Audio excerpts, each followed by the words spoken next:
టాలీవుడ్లో అతిపెద్ద కుటుంబం కొనిదెల ఫ్యామిలీ. ఈ కుటుంబంలో 20 మందికి పైగా సినీ పరిశ్రమలో కొనసాగుతున్నారు. మొత్తం సినీ పరిశ్రమలో వీరందరూ కీలక స్థాయిలో ఉన్నారు. అయితే ఈ ఫ్యామిలీ మెంబర్స్ అంతా కలిసి ఒకే సినిమాలో కనిపిస్తే ఎలా ఉంటుంది? మెగా ఫ్యాన్స్ కు పండగేగా.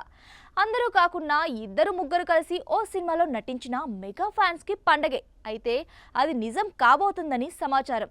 చిరంజీవి సినిమాలో తన వారసులు తలక్కున మెరవనున్నారని టాక్ వినిపిస్తోంది. ప్రస్తుతం సినిమాల పరంగా గడ్డు పరిస్థితులు ఎదుర్కొంటున్న కొందరు కుటుంబ హీరోలకు తన సినిమా ద్వారా వారికి లైఫ్ ఇవ్వాలని భావిస్తున్నట్లు చర్చ జరుగుతోంది. చిరంజీవి నటిస్తున్న సోషియో ఫ్యాంటసీ మూవీ విశ్వాంభర తొలి సినిమా బింబిసారాతో హిట్ కొట్టిన వశిష్ఠ దర్శకత్వం వహిస్తుండగా త్రిష హీరోయిన్ గా రీ ఎంట్రీ ఇస్తోంది. యువి క్రియేషన్స్ బ్యానర్ పై వంశీ, ప్రమోద్ విక్రమ్ తెరకెక్కిస్తున్న ఈ సినిమాకు కీరవాణి సంగీతం అందిస్తున్నారు.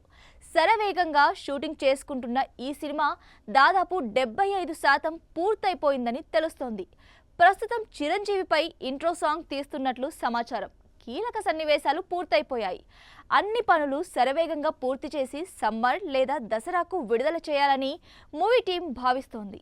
ఈ సినిమాలో చిరంజీవితో పాటు ఆయన కుటుంబం నుంచి ఇద్దరు నటిస్తున్నారని సమాచారం. ఈ సినిమాలో చిరంజీవి మేనల్లుడు యువ హీరో సాయిధరం తేజ్తో పాటు నాగబాబు కూతురు నిహారిక కొనిదెల నటించబోతున్నట్లు వార్తలొస్తున్నాయి. వార్తలే కాదు, ఇప్పటికే వీరిద్దరు కూడా మేకప్ వేసుకున్నారట.